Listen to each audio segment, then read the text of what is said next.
안녕하세요. 구재령 변호사입니다.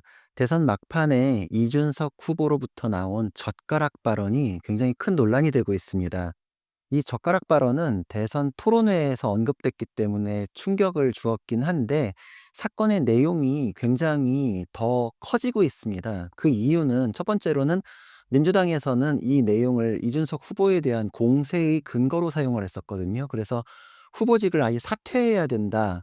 어떻게 그런 발언을 할 수 있느냐."라는 공격용으로 삼아 왔는데 이게 지금 한 이틀 만에 이재명 후보의 아들이 그런 발언에 의해서 유죄의 확정 판결이 내려졌다라는 약식 명령이 확인됐습니다. 그렇기 때문에 그런 발언을 했기 때문에 "후보직에서 사퇴해야 된다."라는 공격의 소재가 되었다면 그 내용이었던 이재명 후보 아들의 그 범죄 행위에 대해서는 도대체 어떤 평가를 해야 되며 그 아버지인 이재명 후보는 어떠한 도의적 정치적인 책임을 져야 하는가, 다시 또 이제 반대의 질문이 드리워지기 때문에 내용을 좀 자세히 살펴볼 필요가 있습니다. 일단 첫 번째로는 이런 발언에 대해서 이재명 후보가 공격용으로 할 때는 어제만 해도 민주당에서는 "이재명 후보 아들이 그런 행위를 했는지는 확인되지 않았다. 확실하지 않다." 이런 식으로 했거든요. 그래서 지난 대선 때 분명히 이게 논란이 됐었고 어느 정도 사실관계가 확인됐던 걸로 보이는데 민주당 쪽에서는 왜 이게 아들이 했다는 것 자체를 사실관계 자체도 확인되지 않은 것처럼 얘기할까 좀 의문스러웠거든요. 그래서 그 이후에 사건이 어떻게 진행됐는지 당연히 취재가 들어갔겠죠. 그래서 어제 오후부터 단독 보도가 쏟아지기 시작하면서 사실관계가 확인이 됐습니다. 내용을 보면은 이게 약식 명령이 청구됐고 당사자가 정식 재판을 청구하지 않아서 그냥 그대로 확정이 됐거든요. 그럼 인제 유죄의 확정 판결과 같은 그런 상황이 된 겁니다. 내용을 보면은 이재명 후보의 아들이 총 707 회에 걸쳐 합계 2억 3천만 원 상당을 입금해서 그 자금으로 상습 도박을 했다. 이게 첫 번째 범죄 혐의고요. 그리고 두 번째로는 정보통신망을 이용하여 음란물 유포를 하였다는 혐의. 요것도 인제 같이 유죄로 인정됐는데 요 음란한 발언이 총 4 회입니다. 그중에서 이준석 후보는 그 발언 중 하나가 연상되는 내용을 토론회에서 언급을 해서 지금 일파만파 지금 이제 논란이 걷잡을 수 없이 커진 것이죠.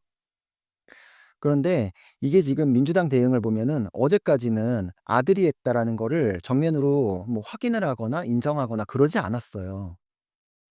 근데 후보의 아들에 대한 얘기고 당시에도 논란이 크게 됐기 때문에 이미 알고 있었어야 정상일 것 같은데 '그거를 몰랐다?'라는 것도 석연치 않고 또 논란이 불거져 가지고 이준석에게 "후보 사퇴해라."라는 공세를 취할 때는 당연히 추가로 확인할 법도 하거든요.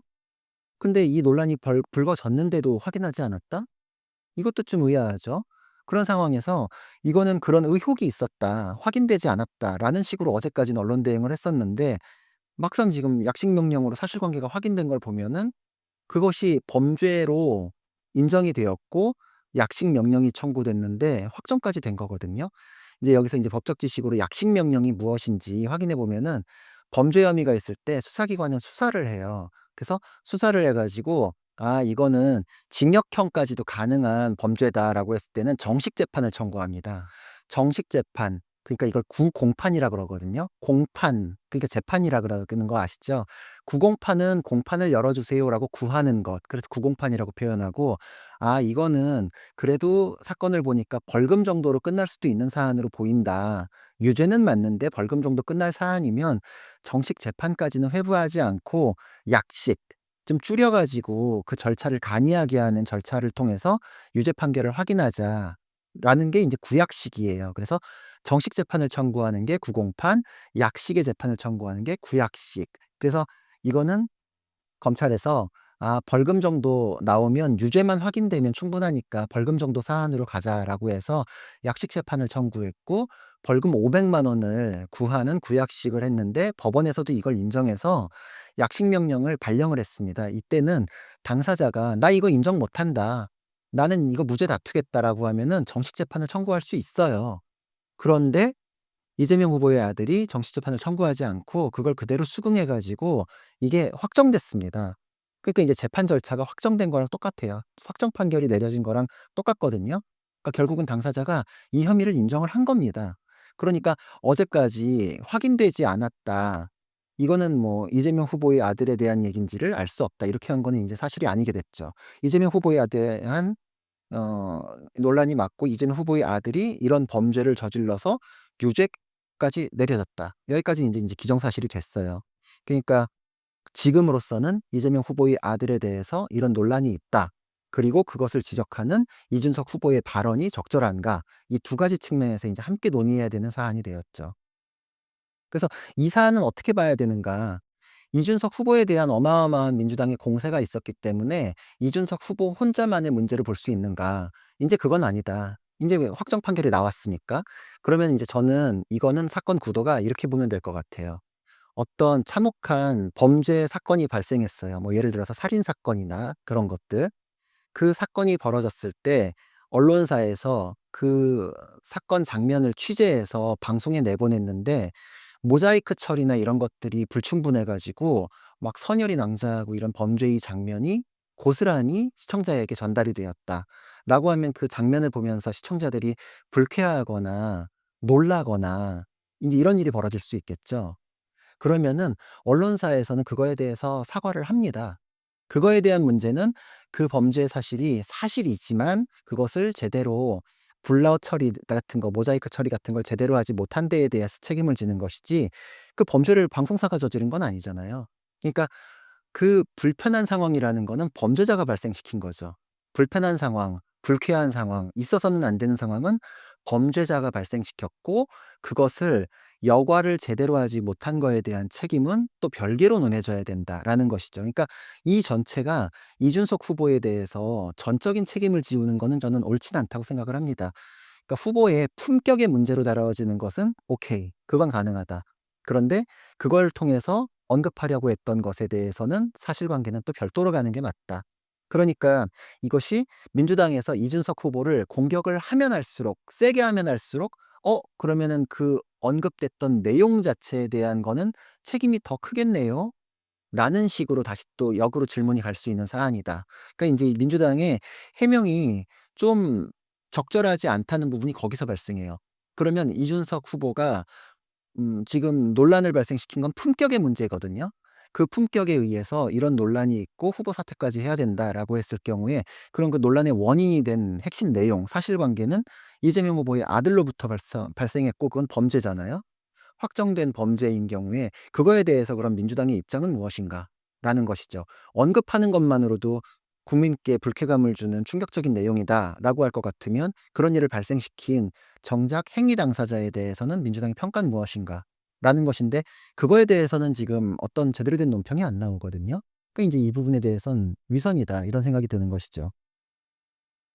이것이 만약에 정말 제대로 가려면은 그 일을 발생시킨 것 자체에 대해서 더 큰 사과를 해야 되고 그럼에도 불구하고 품격을 잃은 것에 대해서는 그 품격에 대해서 상응하는 만큼만 논의를 해야 된다라고 생각하는데 이거를 그렇게 가지 않으니까 이 논란이 오히려 양쪽에서 다 크게 리스크가 되는 것입니다. 오히려 인제 이준석에게도 마이너스가 되고 이재명에게도 마이너스가 되고 이런 식으로 가는 것이죠.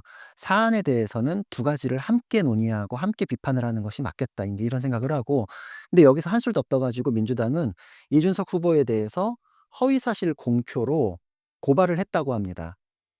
여기서 인제 법적 분석을 또 해야 되는데 민주당이 이 사실관계에 대해서 이재명 후보 아들에 대한 부분은 좀 뒤로 빼고 이준석 후보가 발언한 것만 지금 계속 문제를 삼고 있기 때문에 또다시 인제 위선이나 내로남불에 대한 얘기가 나오면서 '법적 처벌이 이게 가능한가?'를 따지면서 다시 이 얘기를 논하게 되니까 민주당에게도 좋을 게 없죠. 이건 계속 리스크일 수밖에 없어요. 근데 첫 번째로는 민주당이 공직선거법상의 허위사실 공표죄를 이렇게 잘 활용하면서 이 죄의 핵심 부분인 행위 부분을 삭제하자라는 개정안을 올린 거는 또 다른 모순이다. 인제 그것까지 연상을 시키기 때문에 또 모순점에 대해서 비판을 받아 마땅하죠. 이게 선거판에서 이렇게 중요하다라고 할 것 같으면 후보에 대해서 문제 삼는 이준석 후보의 발언에 대해서 문제 삼죠. 그럼 이재명 후보가 발언했던 거에 대해서 문제 삼았던 지금까지의 사건들은 당연히 따지는 게 맞겠죠. 검찰의 뭐 조작 기소다, 억지 기소다 이렇게 했지만 사실 그건 다 흘러간 옛날 얘기죠. 법원에서 유죄가 나왔잖아요. 유죄가 나왔었고 다시 또 유죄 취지의 파기환송까지 내려졌고, 그러니까 유죄라는 거는 인제 확인이 된 거니까 이거를 삭제하려고 하는 거는 그야말로 또 다른 위선이고 '상권 분립을 흐트러뜨리는 거다.' 이 얘기 또 해야 되고, 그리고 이준석 후보로서는 사실 이거에 대한 처벌을 걱정하지 않을 겁니다. 왜냐? 이준석이 이걸로 처벌된다라는 사실관계가 나올 때에는 그보다 먼저 이재명 후보는 그 확정 판결이 그대로 진행돼 가지고 어 피선거권 박탈되는 게 더 먼저거든요. 그러니까 그거를 막기 위해 가지고 개정안을 띄운 민주당으로서는 개정된 대로 그대로 법을 바꿔 놓으려고 하기 때문에 법이 바뀌면 이준석도 이거에 의해서 처벌되는 일은 벌어지지 않습니다. 그러니까 인제 그냥 모순점만 계속 드러내는 것이죠. 그리고 또 그 발언 자체도 살펴보면 어 누군가가 여성에 대해서 뭐 "어떻게 하면 어떻습니까?" 이런 식으로 두루뭉술한 질문을 했어요. 근데 그걸 통해 가지고 '아 저거 이재명 후보 아들에 대해서 지칭하는 거지.'라고 이제 다들 떠올렸다 뿐이죠. 근데 인제 이건 이런 생각을 해 보시면 돼요. 일반적으로 어떤 인허가권자가 부정부패를 통해서 민간 사업자에게 막대한 이득을 주면은 이거 처벌해야 되지 않습니까? 이 워딩 그대로 인제 토론에서 질문했을 때 어떤 후보가 발끈해 가지고 "왜 저한테 대해서 그런 공세를 취합니까?" 그러면은 그 일반적인 질문이 그 사람에 대한 질문으로 귀결되는 건 그 사람 탓이죠. 그러니까 지금 이준석 후보가 그때 발언했던 건 굉장히 불쾌감을 조장하는 건 맞아요. 부적절하고 그 부분에 대해서 비판받아야 된다 말씀드렸는데, 그거를 민주당에서 오히려 이재명 후보의 아들 얘기로 확정을 시켜 놨죠. 그리고 그거에 대해서 다시 받아 가지고 얘기를 하기 때문에 그 토론회에서 나왔던 그 일반적인 얘기 그 자체를 놓고서 '허위사실 공표로 구성하기는 어렵다. 현행법하에서도 어렵다.' 이렇게 생각을 합니다. 그리고 그 문제에 대해서 지금 민주당이 주장하는 것도 좀 약해요. 왜냐면 그 토론회에서는 당사자를 지칭하지 않고 일반적인 질문으로 했거든요. 근데 거기에 대해서 민주당이 주장하는 건 이제는 인제 아들에 대한 그 약식 명령이 확인됐기 때문에 아들이 그런 범죄를 받았더라도 그 표현 자체는 여성에 대한 것이 아니었다. 근데 마치 여성 혐오에 대한 표현인 것처럼 공격을 했다라고 했는데, 그 표현을 따서 쓰는 것입니다라고도 안 했고 이재명 후보와 관련된 얘기입니다라고 안 했다면은 이 특정을 한 거는 오히려 '왜 그 일반적인 얘기를 본인의 얘기로 귀결시켰을까? 아 이제 재발절여서 저러나?' 인제 이런 얘기로 가는 것이지, 법적으로 그 일반적인 질문을 곧바로 이재명 후보의 아들과 관련한 얘기 이렇게 연결시켜 가지고 처벌을 논하기는 어렵다. 그러니까 지금은 이준석 후보가 단일화 이슈 뭐 이런 거에서 좀 '한 방을 마지막에 보여줘야겠다.'라는 좀 인제 조급함도 있었을 것 같아요. 그래서 굉장히 논란이 될 만한 얘기를 터뜨린 건 맞는데, 결국은 법원에서 발령한 약식 명령 요런 것들이 객관적인 자료로 확인됐기 때문에 그 마이너스를 민주당이 이준석 후보에 대해서 공세를 취하면 취할수록 자기 자신에 대해서도 비판이 드리워질 수 있게 되는 거기 때문에, 저는 이거에 대한 마이너스 되는 거는 이준석 후보도 있지만 그거보다 더 크게는 이재명 후보에게 그 책임이 지워질 것이다. 이렇게 평가를 합니다. 예 법적인 분석은 여기까지입니다. 이상입니다.